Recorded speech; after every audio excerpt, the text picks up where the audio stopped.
महानता केवल वे समझ सकते हैं जो प्रभु यीशु मसीह के चरणों में अपना जीवन समर्पित कर चुके हैं और जो उनकी शिक्षाओं पर पूर्ण विश्वास रखते हैं। वे जानते हैं कि स्वर्गीय पिता अपने सेवकों की सुरक्षा के लिए असंभव को भी संभव बना देते हैं, जैसा कि आज की अद्भुत घटना में देखने को मिला। जम्मू कश्मीर के खूबसूरत पहलगाम में एक ऐसी घटना हुई जिसकी कल्पना तक नहीं की जा सकती थी। जब पाकिस्तान से आए कुछ आतंकवादी पहलगाम में स्थापित एक छोटे गिरजाघर में सेवा करने वाले एक मिशनरी को नुकसान पहुंचाने पहुंचे, तो वहां मौजूद एक अनोखे चीते ने कुछ ऐसा किया जिसे देखकर सभी के होश उड़ गए। और यह कुछ और नहीं बल्कि स्वयं प्रभु यीशु का अलौकिक चमत्कार था। इस कहानी को सुनाने से पहले यदि आप भी यीशु मसीह में गहरा भरोसा रखते हैं तो इस वीडियो को लाइक करें और कमेंट में जरूर लिखें हालेलुया जीसस। आइए सुनते हैं इस अविश्वसनीय सच्ची घटना को। पहलगाम की बर्फीली चोटियों और देवदार के घने जंगलों के बीच बसा यह क्षेत्र, जहां लिद्दर नदी की मधुर आवाज और पहाड़ी हवाओं की शीतलता मिलकर स्वर्गीय माहौल बनाती है, वहीं एक छोटा सा क्राइस्ट चर्च स्थित है। होली क्रॉस चर्च के बारे में स्थानीय लोग बताते हैं कि यह स्थान कई आश्चर्यजनक घटनाओं का साक्षी रहा है। इस चर्च तक पहुंचने का रास्ता खड़ी चढ़ाई और ऊबड़ खाबड़ पहाड़ी रास्तों से होकर जाता है, इसलिए यहां सिर्फ सच्चे विश्वासी ही आ पाते हैं। लेकिन जो भी यहां आता है वह इस जगह की पवित्र ऊर्जा और दिव्य शांति से गहराई तक प्रभावित हो जाता है। इस पवित्र स्थान में सेवा करते थे मिशनरी डेविड थॉमस, जो अपनी नम्रता और आध्यात्मिक गहराई के लिए पूरे क्षेत्र में जाने जाते थे। स्थानीय लोग उन्हें ब्रदर हील कहते थे क्योंकि उनकी प्रार्थनाओं में एक खास ताकत थी जो लोगों के जीवन में अद्भुत बदलाव लाती थी। डेविड की एक विशेष आदत थी कि वे रोज सुबह बाइबल पढ़ते और कहते थे कि प्रभु यीशु आज भी हमारे साथ मौजूद हैं, चाहे हम उन्हें न देख सकें, लेकिन जो सच्चे दिल से पुकारता है उसकी जरूर सुनी जाती है। आसपास की बस्तियों से लोग अपनी परेशानियों का हल पाने के लिए डेविड के पास आते थे, चाहे वह बीमारी की समस्या हो या पैसों की तंगी हो या घर की लड़ाई झगड़े हो। डेविड की सलाह से लोगों को नई राह और उम्मीद मिलती थी। लेकिन इस शांत और पावन जगह पर एक काला साया मंडराने लगा था। पास के कस्बे में एक नया आदमी आया था जिसका नाम था अहमद खान, लेकिन उसकी असली पहचान थी अब्दुल रशीद, जो एक खतरनाक आतंकवादी था और किसी बड़ी साजिश के तहत पहलगाम पहुंचा था। अब्दुल रशीद ने धीरे धीरे अपने साथियों को आसपास के इलाकों में बसवा दिया था। उसे मालूम था कि होली क्रॉस चर्च एक ऊंची जगह पर है और वहां से पूरे इलाके पर निगरानी रखी जा सकती है।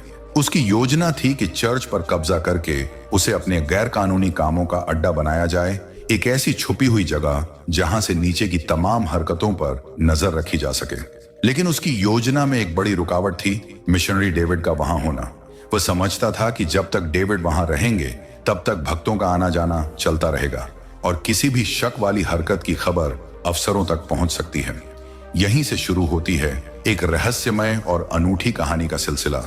एक चीता, एक मिशनरी, एक आतंकवादी और एक ऐसा राज जो पूरे पहलगाम को हिला देगा।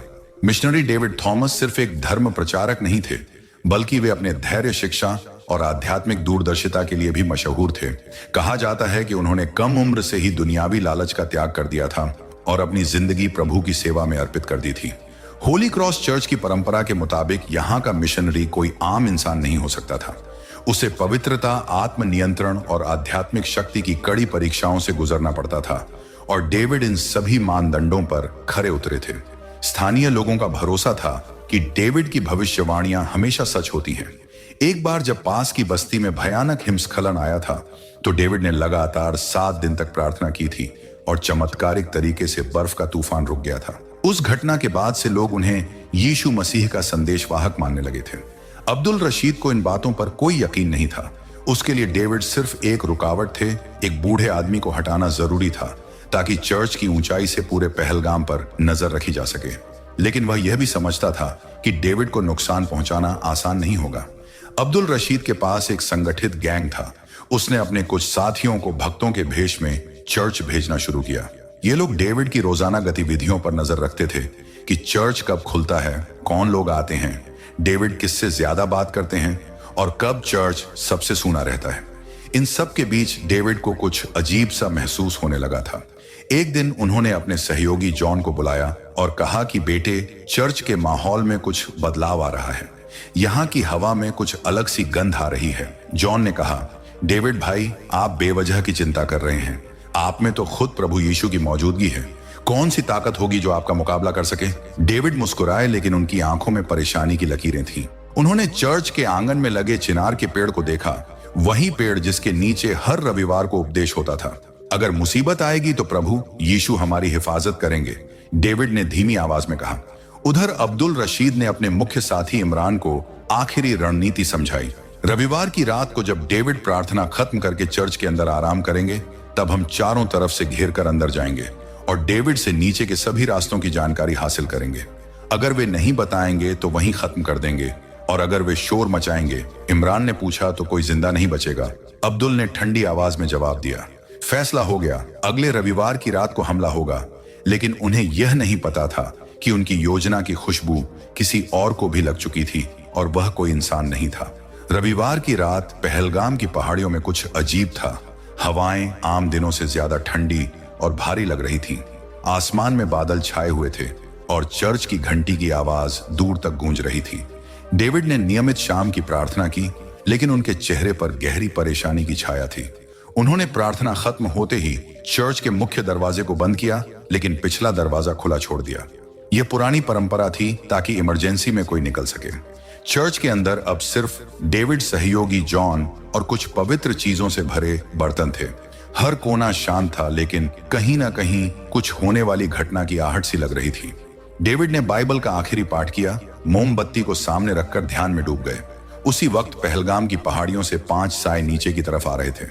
अब्दुल रशीद, इमरान और उनके 3 अन्य साथी वे अलग अलग दिशाओं से चर्च की तरफ बढ़ रहे थे। चारों तरफ से घेराबंदी की रणनीति थी। उनके पास आधुनिक हथियार थे और चेहरे नकाबों से ढके हुए थे। लेकिन उस रात सिर्फ वे 5 ही चल रहे नहीं थे। जंगल की एक ऊंची डाल पर एक जोड़ी आंखें भी सब कुछ देख रही थी। एक चीता, ताकतवर, शक्तिशाली, लेकिन उसकी आंखों में एक अनोखी स्थिरता और समझदारी थी।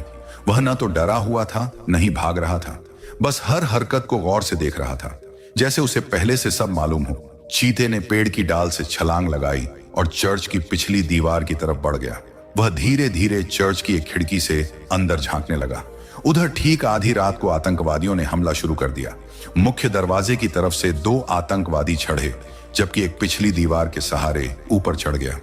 डेविड और जॉन ने दरवाजे की आवाज सुनी, लेकिन शांति बनाए रखी। डेविड उठे और चुपचाप दीवार पर टंगी लकड़ी की छड़ी हाथ में ले ली। अब्दुल रशीद दरवाजा खोलते ही बोला, बुजुर्ग, हमारी बात मान लो तो अच्छा होगा, वरना आज ही यह चर्च तुम्हारे साथ खत्म हो जाएगा। डेविड ने गहरी सांस ली और कहा, तुम्हारा मकसद यह चर्च नहीं, बल्कि इसकी पवित्र आत्मा को बर्बाद करना है, और वह आत्मा तुमसे नहीं डरेगी। बात आगे बढ़ने ही वाली थी कि अचानक ऊपर छत से कुछ गिरा। एक पवित्र क्रूस जो सीधा इमरान के सिर पर जाकर लगा। वह पीछे गिरा और सभी चौंक गए। जब उन्होंने ऊपर देखा तो उन्हें एक आकार दिखाई दी, वही चीता जो अब चर्च की छत पर खड़ा था। चीते ने एक सीमा खींच दी थी। अब वह सिर्फ देख नहीं रहा था, अब उसने दखल देना शुरू कर दिया था। चीता अब चर्च की छत पर पूरे आत्मविश्वास से खड़ा था। उसका शरीर कांप नहीं रहा था, न ही वह डरा हुआ लग रहा था। उसने नीचे झांककर चारों आतंकवादियों को देखा। एक नीचे गिरा पड़ा था, बाकी 3 हथियार लिए घबराकर ऊपर देख रहे थे। अब्दुल रशीद ने तुरंत बंदूक तानी, लेकिन तभी चीते ने फुर्ती से एक और क्रूस उठाया और सीधे उसके हाथ की दिशा में फेंका। निशाना इतना सटीक था कि बंदूक उसके हाथ से छूटकर चर्च की सीढ़ियों तक लुढ़कती चली गई। यह चीता पागल है या ट्रेनिंग वाला है? इमरान चिल्लाया। यह कोई इत्तेफाक नहीं है, अब्दुल रशीद बड़बड़ाया। यहाँ कुछ न कुछ गड़बड़ है। चीता अब अपनी चालाकी की असली शुरुआत कर रहा था। उसने चर्च की छत से एक लंबी छलांग लगाई और सीधे मुख्य दरवाजे के पास पहुंच गया। वहां पड़ी बंदूक को उठाया। हाँ, उसने दोनों पंजों से पकड़कर उसे खींचा और अपने मजबूत पंजों में दबा लिया। यह नजारा इतना अविश्वसनीय था कि जॉन की आंखें फटी की फटी रह गईं। डेविड भाई, क्या यह वही है जिसकी आप बात करते थे? डेविड चुप थे, बस हल्की मुस्कान के साथ मुस्कुरा रहे थे। उन्होंने अपनी पवित्र माला को कसकर पकड़ लिया और एक प्रार्थना का उच्चारण किया। हे प्रभु यीशु, संकट से हमारी रक्षा करो जो सच्चे मन से तुम्हें पुकारता है। अब संकट से हमारी रक्षा करो जो सच्चे मन से तुम्हें पुकारता है। अब चीते ने अगली चाल चली। वह चर्च के बाहरी चबूतरे पर गया और वहां लगी बड़ी घंटी को इतने जोर से बजाया कि उसकी आवाज पास के गांव तक गूंज उठी। इस आवाज को सुनते ही 2 स्थानीय पहरेदारों को शक हुआ। वे हाथ में मशाल और लाठी लेकर चर्च की तरफ दौड़ पड़े। अब्दुल रशीद ने यह घंटी बजने की आवाज सुन ली थी और उसने गुस्से में कहा, अरे इस जानवर को मारो, वरना यह सब बर्बाद कर देगा। लेकिन तब तक देर हो चुकी थी। चीता अब चिनार के पेड़ पर चढ़ गया था और वहां से पूरी स्थिति का अवलोकन कर रहा था, जैसे कोई सेनापति अपने किले की सुरक्षा कर रहा हो। नीचे चर्च में आतंकवादियों ने डेविड को घेर लिया था, लेकिन उनकी नजरें हर वक्त ऊपर उस चीते पर भी थीं। बताओ नीचे कौन कौन से रास्ते हैं, वरना एक एक हड्डी तोड़ देंगे, एक आतंकवादी ने डेविड को धमकाया। डेविड शांत थे। जिस धरती की मिट्टी में मेरा मस्तक झुका है, उसका नक्शा मैं किसी गद्दार को नहीं दूंगा। लगता है तेरा भगवान अब नहीं आएगा, इमरान ने कहा। डेविड ने सिर्फ इतना कहा, वे आ चुके हैं, तुम पहचान नहीं पाए। चीता अब चिनार के सबसे ऊंचे तने पर बैठा था। उसकी आंखें अब्दुल रशीद पर जमी थीं, जैसे किसी योद्धा की नजर दुश्मन के सरदार पर होती है। चर्च के चारों तरफ फैला सन्नाटा अब टूट चुका था। स्थानीय पहरेदारों की आहट अब पास आने लगी थी, लेकिन आतंकवादियों के पास कुछ ही मिनट बचे थे। अब चीते ने अपनी दूसरी रणनीति की तैयारी की। उसने एक झपट्टा मारा और छत से लटकती चर्च की घंटी की रस्सी को खींच लिया। घंटी का झटका ऐसा था कि चर्च की छत पर लगे कुछ डीले पत्थर नीचे गिरने लगे। एक पत्थर सीधा जाकर इमरान के कंधे पर गिरा। वह दर्द से चिल्ला उठा। डेविड शांत खड़े थे। उन्होंने अपनी पवित्र माला बंद की और जॉन से फुसफुसाकर कहा, अब तू पीछे की सुरंग खोल दे, ताकि गांव वाले अगर आएं तो उन्हें चर्च में दाखिल होने का रास्ता मिले। मैं यहीं रहूंगा। जॉन घबराया, लेकिन भाई डेविड ने सिर हिलाकर उसे तसल्ली दी। उधर अब्दुल रशीद अब चिढ़ गया था। इस जानवर को पहले हटाओ, फिर डेविड से पूछेंगे। चीते ने जैसे उसकी बात सुन ली हो, वह एक लंबी उड़ान में चर्च के शिखर से चबूतरे पर उतर आया और वहां पड़े एक पुराने धातु के बर्तन को जोर से घसीटने लगा। बर्तन से उठी आवाज गूंजने लगी, लेकिन यह शोर नहीं, एक इशारा था। पास की पहाड़ियों में तैनात एक गश्ती दल को यह अजीब आवाज सुनाई दी। उन्होंने दूरबीन से देखा तो एक चीता चर्च के बाहर उछल रहा था, लेकिन गार्डों को सबसे ज्यादा चौंकाया चर्च की घंटी और धातु की आवाजों का यह मिश्रण।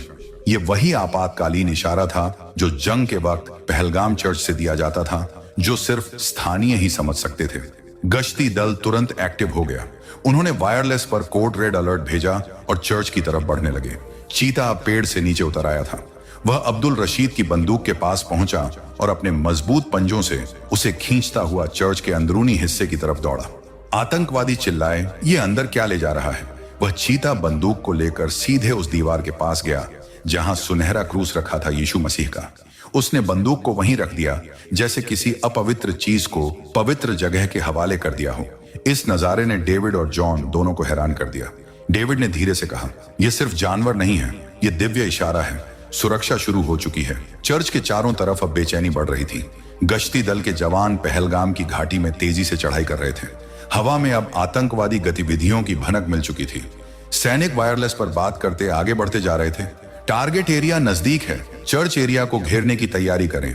उधर चर्च के अंदर अब्दुल रशीद ने डेविड की तरफ बंदूक तानी और कहा, हम यहाँ मजाक करने नहीं आए हैं, बताओ वह सुरंग कहाँ जाती है? डेविड की आंखें स्थिर थीं। मैं उस रास्ते की जानकारी उन्हें नहीं दे सकता जिनका रास्ता ही तबाही है। अब्दुल रशीद ने गुस्से में ट्रिगर दबाने ही वाला था कि तभी हवा में फिर से हलचल हुई। चीता एक बार फिर नजर आया। इस बार सीधे एक रस्सी के सहारे लटकता हुआ। उसकी चाल में अब कोई रुकावट नहीं थी। वह सीधे उस जगह पहुंचा जहां आतंकवादी एक बैग में अपने हथियार रखे हुए थे। चीते ने बैग को पकड़ा, घसीटा और उसे लेकर झट से छत पर चढ़ गया। एक ग्रेनेड उसकी पकड़ में आ गया था। वह उसे लेकर चर्च के बाहर की दीवार पर उछालने लगा, जैसे कोई बच्चा गेंद से खेल रहा हो। आतंकवादी डर गए। अगर उसने पिन खींच ली तो वह जानवर है, क्या समझेगा? इमरान बोला, लेकिन उसकी आवाज में खुद भी भय था। लेकिन चीते ने जैसे जानबूझकर पिन खींच दी और अगले ही पल उसे चर्च से दूर खुले मैदान की तरफ फेंक दिया। एक जबरदस्त धमाका हुआ जिससे पूरा इलाका गूंज उठा। यह धमाका सेना के लिए आखिरी इशारा था। अब कोई शक बाकी नहीं था। कमांडो दस्ते ने चर्च की तरफ तेजी से कूच कर दिया। चीता अब छत से नीचे आया और चर्च के मुख्य दरवाजे की तरफ खड़ा हो गया। जैसे मेहमानों का स्वागत करने के लिए वह अब यीशु मसीह के सुनहरे क्रूस के सामने खड़ा था और उसकी आंखों में एक चमक थी जो किसी आम जानवर की नहीं लगती थी। डेविड ने धीमी आवाज में कहा, यह तीसरी रणनीति थी। संकट को वहीं खत्म कर दिया जहां किसी की जान न जाए। जॉन ने पूछा, डेविड भाई, क्या अब हम महफूज हो जाएंगे? डेविड बोले, अब मसीहा की फौज आ रही है और जब वे खुद रक्षक बनकर खड़े हों तो किसी डर की जगह नहीं रह जाती। चर्च की तरफ तेजी से बढ़ते कमांडो दस्ते के जवान अब आसपास की पहाड़ियों से नीचे उतर चुके थे। चर्च एरिया को 3 दिशाओं से घेर लिया गया था। हर सैनिक अपने हथियारों के साथ तैयार खड़ा था। एक इशारा और लड़ाई शुरू होनी थी। चर्च के अंदर अब्दुल रशीद और उसके साथी घबरा गए थे। धमाके की गूंज, चीते की चालें और अब बाहर से आती भारी जूतों की आवाजें, इन सब ने उनके हौसले को हिला दिया था। आर्मी पहुंच गई है, इमरान ने खिड़की से झांकते हुए चिल्लाया। हमें जल्दी कुछ करना होगा। डेविड को बंधक बनाकर बाहर निकलना होगा, अब्दुल रशीद ने कहा। उसने डेविड को पकड़कर उनके गले पर चाकू रख दिया। चीता अब धीरे धीरे चर्च की सीढ़ियों से उतर रहा था, लेकिन उसकी चाल में शांति और मकसद दोनों थे। डेविड ने संयम से कहा, तुमने सोचा था कि चर्च तुम्हारा अड्डा बनेगा, लेकिन यह तो उस शक्ति का स्थान है जो पापियों के अंत के लिए ही अवतार लेती है। चुप रह, यह उपदेश बाद में देना, अब्दुल रशीद चिल्लाया। हम निकलेंगे यहां से, चाहे कुछ भी हो जाए। बाहर से सेना के कमांडर ने लाउडस्पीकर पर आवाज दी, चर्च को घेर लिया गया है, हथियार डाल दो और सरेंडर करो, वरना कार्रवाई शुरू होगी। अब्दुल रशीद ने डेविड को ढाल बनाकर चर्च से बाहर आने की कोशिश की, लेकिन तभी चीता बिजली की रफ्तार से झपटा और उसके चेहरे पर हमला कर दिया। चाकू नीचे गिरा और डेविड तुरंत पीछे हटे। सेना ने यह देखा और एक्शन में आ गई। चारों आतंकवादियों को घेर कर उन पर गोलीबारी की गई, लेकिन चीता हर गोली से पहले अपने आप को दूर कर चुका था, जैसे उसे पहले से सब मालूम हो। कुछ ही मिनटों में लड़ाई खत्म हो गई। 2 आतंकवादी मारे गए, 2 घायल होकर गिरफ्तार हुए। अब्दुल रशीद खुद को बचा नहीं सका। उसकी आखिरी चीख चर्च की दीवारों में गूंजती रह गई। डेविड, जो अब तक पूरी घटना को देख रहे थे, यीशु मसीह के सुनहरे क्रूस के आगे झुके और बोले, हे प्रभु यीशु, आपने फिर इस चर्च की हिफाजत की। मैं जिंदगी भर इस दिव्य लीला का प्रचार करूंगा। चीता अब चर्च की छत पर जाकर बैठ गया था। उसने एक बार डेविड की तरफ देखा, फिर आसमान की तरफ नजर उठाई। ऐसा लगा जैसे उसका कोई काम बाकी नहीं था। सुबह की पहली किरणें पहलगाम की बर्फीली पहाड़ियों पर उतरने लगी थी। चर्च के चारों तरफ सेना के जवानों की चौकसी अब भी जारी थी, लेकिन माहौल में राहत की झलक थी। डेविड चबूतरे पर बैठे ध्यान लगाई मुद्रा में शांत थे। चीता अब चर्च की छत से उतरकर धीरे धीरे डेविड के पास आया। वहां मौजूद सभी लोगों ने उसकी तरफ देखा। अब वह एक योद्धा की तरह दिखाई दे रहा था, जिसने न सिर्फ चर्च बल्कि सैकड़ों जिंदगियां बचाई थीं। डेविड ने उसकी तरफ देखा और अपने दोनों हाथ जोड़कर कहा, तुम कौन हो यह अब बताने की जरूरत नहीं, लेकिन जो तुमने किया वह युगों तक याद रखा जाएगा। चीता कुछ देर वहीं बैठा रहा, फिर चर्च की घंटी के पास गया। उसने अपने पंजों से रस्सी खींची और घंटी को धीरे से बजाया, मानो किसी आखिरी आशीर्वाद की गूंज छोड़ रहा हो। इसके बाद वह चर्च की सीढ़ियों से उतरा और जंगल की तरफ दौड़ते हुए गायब हो गया। लोगों की आंखों से आंसू बहने लगे। भीड़ में से एक बच्चा बोल उठा, चीता अंकल फिर आएंगे ना। डेविड ने बच्चे को गोद में लिया और कहा, जब कभी सच्चाई संकट में होगी वे जरूर लौटेंगे। सेना ने डेविड को सलामी दी और घटना की रिपोर्ट तैयार की, लेकिन डेविड ने एक शर्त रखी, मुझे और मेरे चर्च को पब्लिसिटी से दूर रखो। यह कोई तमाशा नहीं, यह पवित्र आस्था का स्थान है। कुछ दिन बाद चर्च के पास एक छोटी मूर्ति लगाई गई, एक वीर मुद्रा में दौड़ता चीता जिसके पंजों में शांति और आंखों में दया थी।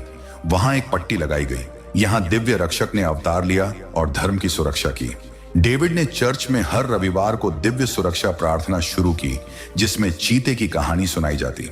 गांव वालों ने उस दिन को मसीहा सुरक्षा दिवस घोषित कर दिया। होली क्रॉस चर्च अब न सिर्फ एक श्रद्धा का केंद्र बल्कि एक प्रेरणा का प्रतीक बन चुका था, और वह चीता वह फिर कभी दिखाई नहीं दिया। लेकिन जब भी हवा चर्च की घंटियों से टकराती, लगता जैसे वह कहीं पास ही घूम रहा है। आज भी पहलगाम के होली क्रॉस चर्च में जाने वाले श्रद्धालु उस चीते की कहानी सुनते हैं और मानते हैं कि जब भी कोई सच्चे दिल से प्रभु यीशु को पुकारता है, वे किसी न किसी रूप में जरूर आते हैं। और यही है आस्था की ताकत, जो सिर्फ वही समझ सकता है जो मन से विश्वास करता है। पहाड़ियों में गूंजती उस घंटी की आवाज आज भी श्रद्धालुओं को याद दिलाती है कि दिव्य शक्ति हमेशा उनके साथ है। चर्च का चिनार का पेड़ आज भी हरा भरा खड़ा है, जैसे उस रात की गवाही देता हुआ जब एक चीते ने अकेले ही बुराई पर जीत हासिल की थी। डेविड अब भी वहां सेवा करते हैं और हर आने वाले को वह यादगार रात की कहानी सुनाते हैं। उनकी आंखों में आज भी वही चमक है जो उस रात देखी थी जब दिव्यता ने खुद को जाहिर किया था। पहलगाम की पहाड़ियों में आज भी जब कोई चीता दिखाई देता है तो लोग कहते हैं कि शायद वही लौट आया हो अपने भक्तों की रक्षा के लिए। एक खास बात यह भी है कि उस रात के बाद से पहलगाम में पाकिस्तान से आने वाली कोई भी आतंकवादी गतिविधि सफल नहीं हुई। जब भी कोई दुश्मन इस पवित्र भूमि पर बुरी नीयत से कदम रखता है तो रहस्यमयी तरीकों से उसकी योजनाएं असफल हो जाती हैं। सेना के अधिकारी भी इस घटना को एक चमत्कार मानते हैं, क्योंकि जंगली जानवर का इस तरह इंसानों की मदद करना और रणनीति के साथ लड़ना विज्ञान से परे की बात है। कई बार वन विभाग के अधिकारियों ने उस चीते को ढूंढने की कोशिश की, लेकिन वह कहीं मिला नहीं, जैसे वह सिर्फ उस एक रात के लिए प्रकट हुआ हो और अपना काम पूरा करके फिर अदृश्य हो गया हो। डेविड अक्सर कहते हैं कि वह चीता कोई साधारण जानवर नहीं था, बल्कि प्रभु यीशु का एक दूत था जो उनकी रक्षा के लिए भेजा गया था। जब भी कोई नया व्यक्ति चर्च आता है और इस कहानी को सुनता है तो उसकी आंखों में आश्चर्य और श्रद्धा के आंसू आ जाते हैं। कई लोग इस घटना को सुनकर यीशु मसीह में अपना विश्वास और भी मजबूत कर लेते हैं। आज पहलगाम का होली क्रॉस चर्च सिर्फ कश्मीर में ही नहीं बल्कि पूरे भारत में मशहूर हो गया है। दूर दूर से लोग यहाँ आते हैं उस चमत्कारी चीते की कहानी सुनने और प्रभु यीशु के आशीर्वाद पाने। हर साल उस खास रात की याद में एक विशेष प्रार्थना सभा आयोजित की जाती है, जिसमें सैकड़ों श्रद्धालु हिस्सा लेते हैं। इस सभा में डेविड पूरी कहानी विस्तार से सुनाते हैं और लोग मंत्रमुग्ध होकर सुनते हैं। यह कहानी हमें सिखाती है कि जब हम सच्चे दिल से प्रभु को पुकारते हैं तो वे हमारी मदद के लिए किसी भी रूप में आ सकते हैं। वह चीता आज भले ही दिखाई न दे, लेकिन उसकी मौजूदगी पहलगाम की हर सांस में महसूस होती है और हर श्रद्धालु का दिल यकीन से भरा रहता है कि प्रभु यीशु हमेशा उनके साथ हैं।